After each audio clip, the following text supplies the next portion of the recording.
philosophy.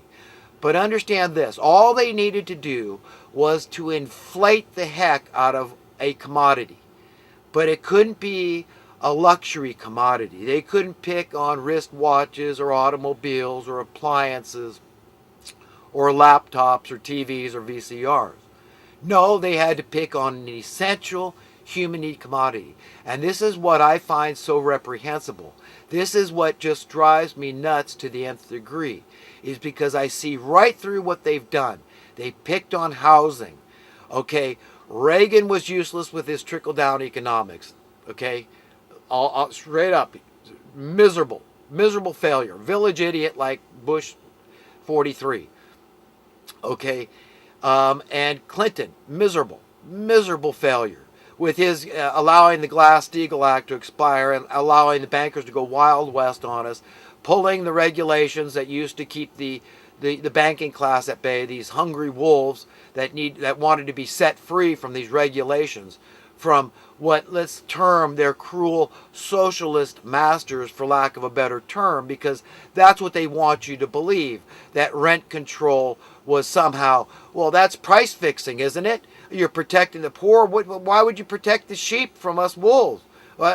Give us free reign. We'll get those housing prices up. Governments, we'll give you that big tax base you want. Understand how this works, folks. They're collusion. They're colluding. These government agents are special interest groups colluding in manufacturing poverty. They create these jobs, and now it's no longer in the interest to solve the poverty problem, because you've got these high-paying jobs that have sprung up surrounding the problem of poverty. And law enforcement, you got to understand, you're a pawn in this game too. Okay, you got to go out there and kick people out of these houses that have been stolen by these bankers through these liar loans, the derivatives, credit default, all these scams. It's just more sorcery. All the fine print. That's all it is. Trickery, conniving, scheming. That's what they've done. That's how they've done this. So they got the housing prices exorbitant. Everybody's on board. We're divided now in California. You're either a landlord or you're a tenant. So you're either an overlord or a serf. That's the way it is now, folks. So if you want to know what's coming to your part of America, your part of the world, that's what's coming. More division. So now that all these landlords have these properties, it's not in their interest anymore that you become a homeowner. Do you understand how the governments now, with these high-paying jobs that revolve around poverty, these social welfare jobs, now depend on the problem persisting, and how it's not in the interest that you be set free, that they need to keep you under their thumb, and they'll raise their rents as high as possible because all the protections have been taken away from the poor. So you can just do whatever you want now, and whatever the market will bear. And people will pay a lot, okay? Because that's an essential human need. They know they'll die out in the cold without a roof over their head. So you know you can extract it. They're at your mercy. And it's in your interest to keep them down as a landlord, as an overlord, to make sure they're not able to save enough for a down payment and to wriggle out from under your thumb. So you've got to pay close attention to market trends, and every time your neighbor landlord raises his rent, you got to get right in there and do it too, to make sure that you're on top of your game and that the poor can never wriggle out from under you again. That it's etched in stone. It's cemented now. Okay, that you will always get to be an overlord, a landlord, that your financial security is safe and secure. You can't worry about his. This is dog eat dog, man. This is survival of the strongest. This is social Darwinism. Okay, you can only worry about you, looking after old number one. So you understand what I'm trying to convey to people. I'm trying to convey the pernicious nature, the acute, chronic, horrible situation that we're in here. And it's all done through the trickery of money, the love of money, the root of all the evil. This is why I'm always talking about economic stuff, is because it all goes into what Jesus taught. And his teachings surpass all other teachings. Okay? That's just a matter of fact. I'll believe that till I'm dead and in my grave. Okay? That the words of Jesus will prevail. When nothing else will, his words will stand firm and fast. So just remember, folks, what I'm telling you. Understand what I'm trying to get over and across to you, and how serious this is, and how you have to stand up to the powers that be, whoever they are, the powers that be, that's your landlord, okay? And they're working with the money printers, okay? The other people's money. They borrow money from these people. They buy up properties, distressed properties often, okay? And they go in there and they become your overlord. So they're very grateful to the Federal Reserve Bank for lending them the money, the funds, so that they could become one of them, an overlord. And they're teamed up with them. It's in their interest not to rock the boat, to keep the status quo going, the establishment going, so that their portfolio continue to increase. No matter what happens to yours, they can't worry that now you're on welfare or you got to go die out in the cold now, that all this fear, this miasma they've created, they can't worry about that because their portfolio looks good. And that's where their security, that's their way out of fear. They're paying their reverence to the God of this world. Understand how profound the things I'm trying to convey to you are. It's imperative that you understand what I'm trying to say. When I say that what we have had is chain reaction inflation. And if your cost of housing goes up, and that's something nobody can avoid, nobody can avoid that and survive, unless you're going to survive in your car or in a tent or in the bushes somewhere, okay? Then you need housing, and they know you need housing. And that's why you've got to understand they picked on an essential human need commodity, housing, shelter, okay? And that's why I find it so disgusting, absolutely disgusting. And sometimes I don't really keep my cool when I wish I could. I wish everybody liked me and loved me all the time. But I understand I'm ruffling feathers when I point out the truth, when I point out cold, hard, mathematical facts that we could have sound currency, and this is how we could have it.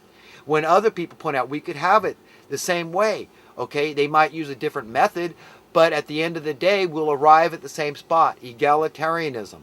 A rising tide of prosperity across the board due to supply and demand economic principles and precepts that we engage in. And it involves holding people accountable, holding their feet to the fire, having checks and balances, the cost price index. Look it up, folks. This is the market basket of goods.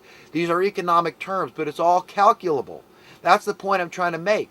That we can say, well, how come the housing supply has increased dramatically and housing prices went up?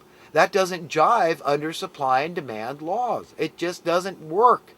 So I'm here to expose the fraud that we have anti-supply and demand precepts.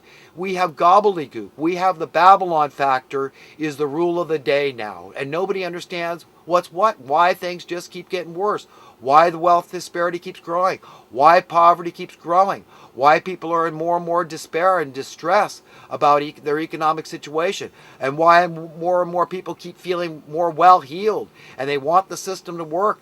They're part of the status quo. They're part of the establishment. They're vested in it.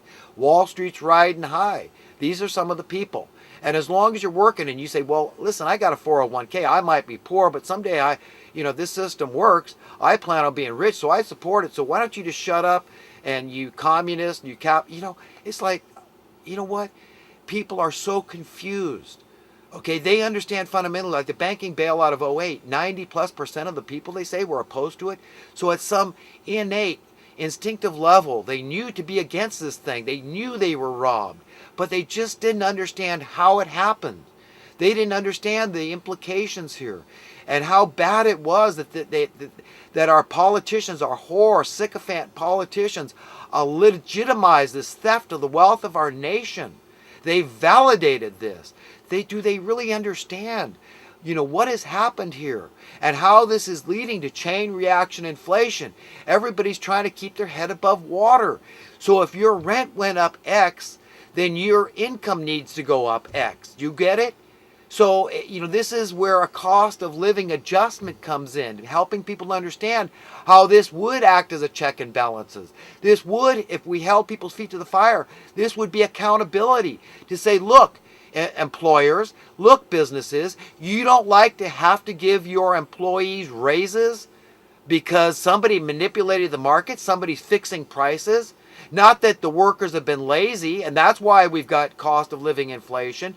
No, it's because these people over here point to the causers, these market manipulators, these these price fixers, price riggers, okay, these Ponzi schemists, these pyramid schemists have caused the cost of living to go up through their manipulation, through their fraud.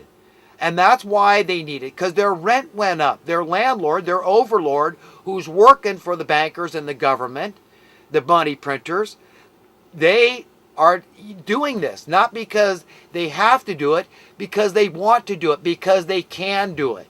Okay, and as more and more people want to be overlords and landlords, you're going to see it. They pencil it in. They do the math. They say, well, listen, what's it going to cost me? What's my mortgage on that?